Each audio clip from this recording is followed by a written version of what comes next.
ಗೃಹಲಕ್ಷ್ಮಿಯ ಈ ಯೋಜನೆ ಇಡೀ ವಿಶ್ವದಲ್ಲಿಯೇ ಅತ್ಯಂತ ಮಹಿಳೆಯರ ಆರ್ಥಿಕ ಸ್ವಾವಲಂಬನೆಗೆ ಮಾಡಿದಂಥ ಒಂದು ವಿಶ್ವದಲ್ಲಿ ಕರ್ನಾಟಕದಲ್ಲಿ ಗೃಹಲಕ್ಷ್ಮಿಯನ್ನು ನಾವು ಮಾಡಿದ ನಂತರ ಇಡೀ ಭಾರತ ದೇಶದಲ್ಲಿ NDA ಒಕ್ಕೂಟ BJPಯವರು ಕರ್ನಾಟಕ ಮಾಡೆಲ್ನ ಉಪಯೋಗ ಮಾಡಿದ್ರು.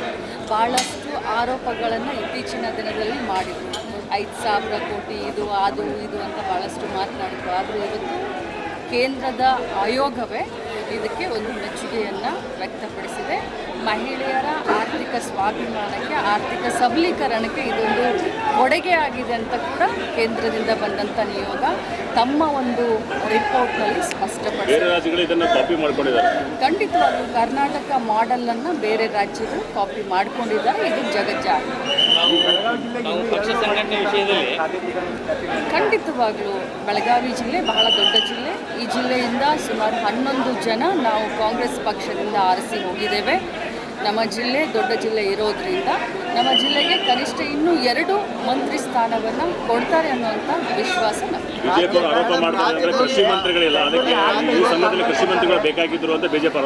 ಬಿಜೆಪಿಯವರ ಆರೋಪಕ್ಕೆ ಮೊದಲು ಯಡಿಯೂರಪ್ಪನವರು ಒಬ್ಬರೇ ಮುಖ್ಯಮಂತ್ರಿ ಆಗಿದ್ರು. ಎಷ್ಟು ದಿನ ಒಬ್ಬಂಟಿಯಾಗಿ ಅಟ್ಲೀಸ್ಟ್ ಈಗ 13 ಜನ ಮಂತ್ರಿಗಳ ಜೊತೆಯಲ್ಲಿ ಕೆಲಸ ಮಾಡ್ತಾ ಇದ್ದಾರೆ. BJPಯವರು ಇನ್ನು ಮರೆತು ಬಿಡಿ, ನೀವು ಹಗಲು ಕನಸು ಕಾಣೋದನ್ನು. ಇಷ್ಟೇ ಹೇಳಲಿಕ್ಕೆ ಬಯಸ್ತೇನೆ, ಇದು DK ಶಿವಕುಮಾರ್ ಅವರ ಸರ್ಕಾರ ಸಂಘಟನೆಗೆ, ಸರ್ಕಾರಕ್ಕೆ ಪ್ರಾಮುಖ್ಯತೆಯನ್ನು ಕೊಡುವಂಥ, ಜನರ ಭಾವನೆಗಳಿಗೆ ಸ್ಪಂದಿಸಿ ಕೆಲಸವನ್ನು ಮಾಡುವಂಥ ಸರ್ಕಾರ ಇದೆ. ನೀವು ಬರೀ ಇದೇ ರೀತಿ ವಿರೋಧ ಪಕ್ಷದಲ್ಲಿ ಕೂತ್ಕೊಂಡು ಆರೋಪ ಮಾಡಿ ಇನ್ನು ಮುಂದೆ ಅಂತ ಹೇಳಲಿಕ್ಕೆ ಬಯಸ್ತೇನೆ. ನಿರೀಕ್ಷೆ ಉತ್ತರ ಕರ್ನಾಟಕದ ಅಭಿವೃದ್ಧಿ ಇರ್ಬೋದು. ನಾನು ಒಂದು ಮಾತನ್ನು ಹೇಳಲಿಕ್ಕೆ ಬಯಸ್ತೇನೆ, 6 ವರ್ಷ ನಮ್ಮ ಪಕ್ಷದ ಕಾಂಗ್ರೆಸ್ ಪಕ್ಷದ ಅಧ್ಯಕ್ಷರಾಗಿ ಇಡೀ ಕರ್ನಾಟಕ ರಾಜ್ಯಾದ್ಯಂತ ಏನು ಸಮಸ್ಯೆಗಳಿದ್ದಾವೆ, ಯಾಕಂದರೆ ಭೌಗೋಳಿಕವಾಗಿ ನಾವು ನೋಡಬೇಕಾಗುತ್ತೆ. ಉತ್ತರ ಕರ್ನಾಟಕ, ದಕ್ಷಿಣ ಕರ್ನಾಟಕ, ಕಲ್ಯಾಣ ಕರ್ನಾಟಕ, ಮಧ್ಯ ಕರ್ನಾಟಕ ಅಂತ ಹೇಳಿ ನಾವು ಭೌಗೋಳಿಕವಾಗಿ ನೋಡಿದಾಗ ಆಯಾ ಕ್ಷೇತ್ರಕ್ಕೆ ಅನುಗುಣವಾಗಿ ಆ ಒಂದು ಕ್ಷೇತ್ರವನ್ನು ಅಭಿವೃದ್ಧಿಪಡಿಸುವಂಥ ನಿಟ್ಟಿನಲ್ಲಿ ಮಾನ್ಯ ಮುಖ್ಯಮಂತ್ರಿಗಳು ಖಂಡಿತವಾಗ್ಲೂ ಸನ್ನದ್ಧರಾಗ್ತಾರೆ. ನಮ್ಮ ಬಯಕೆ, ನಮ್ಮ ಬೇಡಿಕೆ ಏನು ಅಂತಂದರೆ, ಬೆಳಗಾವಿ ನಮ್ಮ ಜಿಲ್ಲೆ ಕರ್ನಾಟಕ ರಾಜ್ಯದ 2ನೇ ರಾಜಧಾನಿ ಅಂತ ಹೇಳ್ತೀವಿ. ಸುವರ್ಣಸೌಧ ಕೂಡ ಇಲ್ಲಿ ಇದೆ.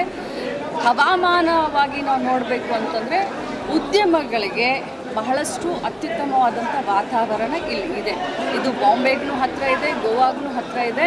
ಸೊ ಹೀಗಾಗಿ ಇಂಡಸ್ಟ್ರಿಯಲ್ಗಳು ಬಹಳಷ್ಟು ಈ ಕಡೆ ಬರಬೇಕು, ಜಾಬ್ ಕ್ರಿಯೇಷನ್ ನಮ್ಮ ಜಿಲ್ಲೆಯಲ್ಲಿ ಆಗಬೇಕು ಅನ್ನೋದು ನನ್ನ ದೊಡ್ಡ ಬಯಕೆ, ನಮ್ಮ ಜನರ ದೊಡ್ಡ ಬಯಕೆ. ಅದನ್ನು ನಾವು ಮಾನ್ಯ ಮುಖ್ಯಮಂತ್ರಿಗಳ ಹತ್ರ ಮಾತಾಡ್ತೀವಿ. ಕೈಗಾರಿಕಾ ಪ್ರದೇಶಗಳಿಗೆ ಭೂಮಿ ಇಲ್ಲ ಅಂತೇಳಿ ಯಾವ ಬರ್ತಾ ಇಲ್ಲ ಅಂತೇಳಿ ಅದಕ್ಕೆ ಸರ್ಕಾರದಿಂದ ಭೂಮಿ ಒದಗಿಸುವ ಕೆಲಸ ಖಂಡಿತವಾಗ್ಲೂ ಅದನ್ನು ನಾವು ಈಗ ಮಾಡಬೇಕಾಗಿದೆ. ಯಾಕಂತಂದರೆ ಕೈಗಾರಿಕೆಗಳು ಬೆಳಿಬೇಕು. ನಮ್ಮ ದೇಶ, ನಮ್ಮ ಭಾರತ ದೇಶ ರೈತರ ದೇಶ.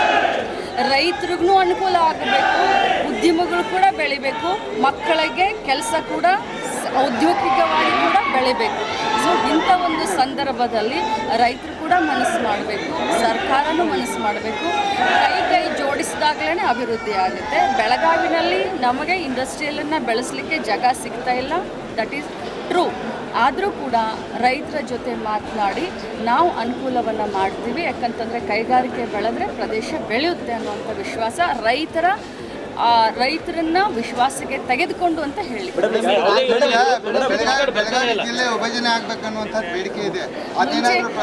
ಮುಂಚೆಯಿಂದನೂ ಕೂಡ ನಾನು ತಮ್ಮ ಎದುರುಗಡೆ ಹೇಳಿದ್ದೇನೆ, ಬಹಳ ದೊಡ್ಡ ಜಿಲ್ಲೆ ನಮ್ಮ ಬೆಳಗಾವಿ ಜಿಲ್ಲೆ.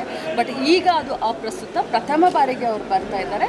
ಮುಂದಿನ ದಿನದಲ್ಲಿ ಖಂಡಿತವಾಗ್ಲೂ ಇದರ ಬಗ್ಗೆ ಗೃಹಲಕ್ಷ್ಮಿಯನ್ನ ಬಹಳ ಅಚ್ಚುಕಟ್ಟಾಗಿ ನಿಭಾಯಿಸಿದ್ದೀರಿ. ಆದರೆ ಕೊನೆ ಹಂತದಲ್ಲಿ ಎಲ್ಲೋ ಒಂದು ಕಡೆ ನಿಮ್ಮ ಹೆಸರನ್ನು ಕೆಡಿಸುವಂತ ಯತ್ನ ನಡೀತಾ ಇಲ್ಲ. ಇದು ವಿರೋಧ ಪಕ್ಷದವರು ಆರೋಪವನ್ನು ಮಾಡ್ತಾರೆ, ಏನು ತೊಂದರೆ ಏನಿಲ್ಲ. ಆದರೆ ಸತ್ಯಾಸತ್ಯತೆ ಏನನ್ನೋದು ಅವ್ರಿಗೂ ಕೂಡ ಗೊತ್ತಿದೆ. ಮಸ್ರಲ್ಲಿ ಕಲ್ಲನ್ನು ಹುಡುಕುವಂಥ ಪ್ರಯತ್ನ ಮಾಡ್ತಾರೆ.